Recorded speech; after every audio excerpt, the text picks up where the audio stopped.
안녕하십니까. 파워 인터뷰입니다.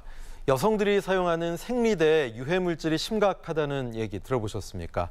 여성들 사이에 말 못할 고민이 되고 있는데요. 건강과 직결된 문제인 만큼 분명한 대책이 있어야 되겠죠. 오늘은 국회 보건복지위원회 소속으로 여러 필요한 법안들 내놓고 계신 분이죠. 국민의당 최도자 의원 모시고 말씀 나눠보겠습니다. 어서 오십시오. 네, 먼저 여성용품 얘기에 대해서 좀 나눠보겠습니다. 생리대에서 유해물질, 특히 발암물질이 검출됐다는 소식 때문에 많은 분들이 놀라셨을 텐데 여성들 사이에서는 굉장히 큰 공포일 것 같아요. 이게 어떤 사실입니까? 일단 여성분들께서 많이들 놀라셨을 거예요.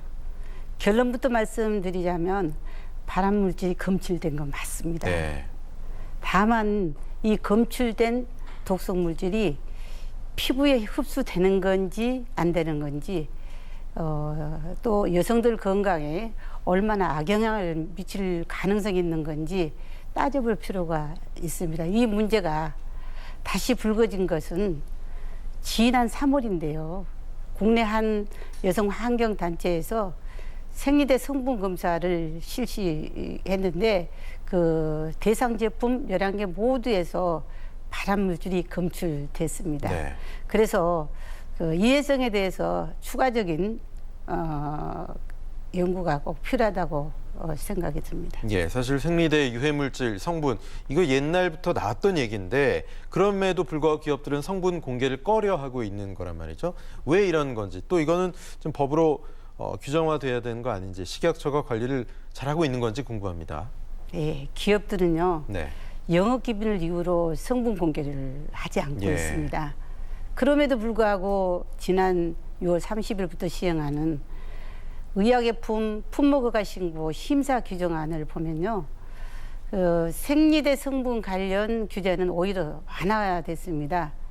그 완화 내용을 보면 생리대에 새롭게 들어있는 첨가 제품 중 기존 제품에서 사용한 적이 있고 인체 노출 우려가 없는 것은 이제 안전성과 유해성 심사에서 제외할 수 있다 하는 그런 대목이 있습니다. 예.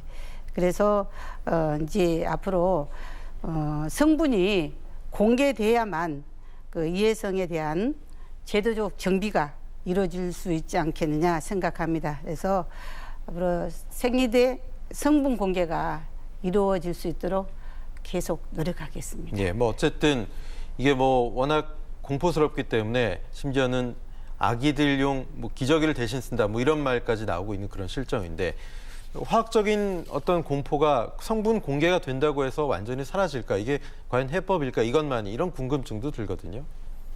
네, 그렇습니다. 생리대만 하더라도 화합물질을 측정하는 방법이나 규정이 정해져 있지 않아요. 다시 말씀드리면 유해성 평가 기준이 없다는 겁니다. 네.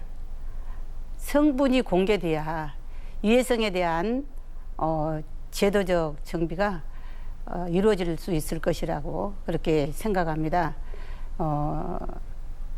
생리대 성분 공개가 이루어질 수 있도록 계속 노력하겠습니다. 예. 뭐 법안이 통과돼서 여성들의 어떤 불안감이 해소되길 또 실제로 문제가 없다라는 게 밝혀졌으면 하는 마음이고요. 최근엔 정자 기증 문제도 이게 뭐 사회적인 이슈가 되고 있는데 불법적으로까지 거래가 되고 있다고요. 정말 큰일이에요. 복지부에서 조사된 불법 거래에 대해서 그 모니터링한 통계가 있는데요. 그 통계를 보면 2016년도 불법 게시물이 실린 인터넷 사이트가 88개예요. 네. 그러면 2013년도에는 62개 사이트에 비하면은 42%나 늘어났습니다. 근본 원인은요.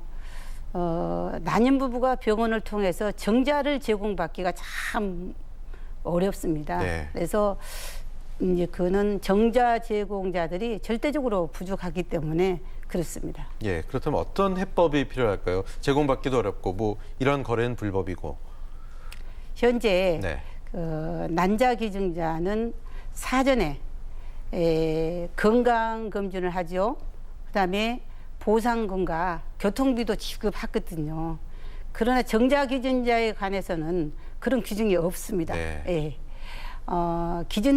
이제 기증된 그 정자의 안전성 확보가 정말 중요하거든요. 예. 당연히 정자 기증자도 난자 기증자처럼 보상해 드려야 하고 이런 점을 개선해서 불법 거래의 문제점을 해소해야 한다고 생각합니다. 알겠습니다. 예. 새로 보건복지부 장관이 된 박능우 장관 체제에 대해서 좀 얘기해 보겠습니다. 국민 의료비 부담을 줄여주겠다, 이제 이게 핵심적인 것인데, 아울러서 의학적으로 필요한 비급여는 단계적으로 급여로 바꾸고, 또 간병비 부담 경감, 그리고 간호, 간병 통합 서비스 확대, 여러 가지 얘기들을 했는데, 사실 뭐 이거 싫다고 하는 국민들은 없거든요. 근데 얼마나 실효성이 있을까, 이게 걱정입니다. 어떻게 보십니까? 예. 새로 오신 그 보건복지부 장관님도 그렇고 국회 보건복지위원회 모두의 큰 숙제라고 생각이 네. 듭니다. 건강보험 보장률이 장전 기준에서 63.4%인데요. 최근 몇 년간 답보 상태입니다. OECD 국가들의 평균 80% 수준입니다. 이유는 민간에서 새로운 비급여 항목이 이제 계속 생겨 나오기 때문입니다. 네. 이제 비급여가 급여화되면 또 새로운 비급여가 이제 그 항목이 만들어지기 때문입니다. 그래서 물론 비급여를 급여로 계속 늘려가야 되겠죠. 그러나 모든 의료 과목을 100% 급여한다는 것은 참 어렵습니다. 네. 그래서 정부가 현재 급여 항목만 이제 관리 감독하고 있는데요.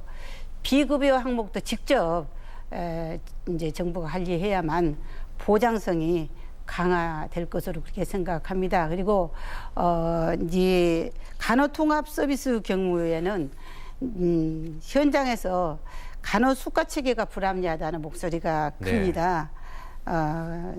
민간 병원은 활발한 그 참여 유인책이 필요합니다.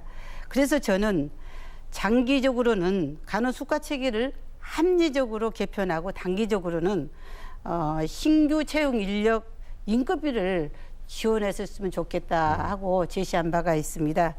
현실적으로 이제 지원을 좀 잘 해드려야지만 현장에서 이 모든 것을 실천 가능하지 않겠느냐 그렇게 봅니다. 예, 박능우 장관이 또 국민연금 기금을 공공복지 인프라 투자에 활용하겠다, 이런 얘기도 했거든요. 이 부분은 어떻게 보십니까? 재원 마련을 어떻게 하느냐가 관건입니다.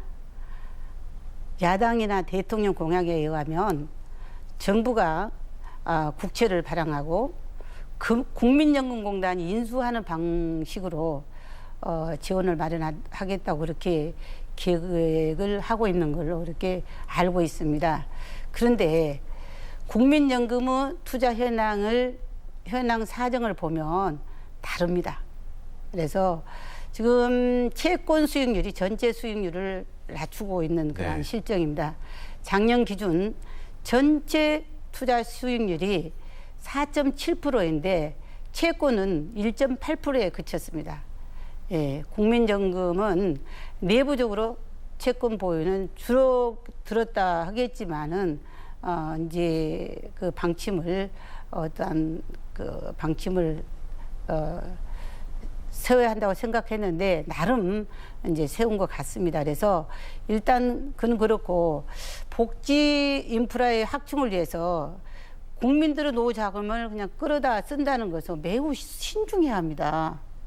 그렇지 않고 이제 손쉬운 국채 발행이라든지 국민연금을 이용하는 것은 이제 상당히 적절치 않는 것이다라고 저는 평가를 합니다. 알겠습니다. 네.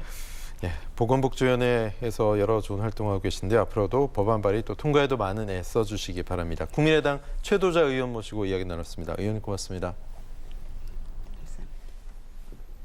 OBS 파워 인터뷰를 마칩니다. 시청해주신 여러분 고맙습니다.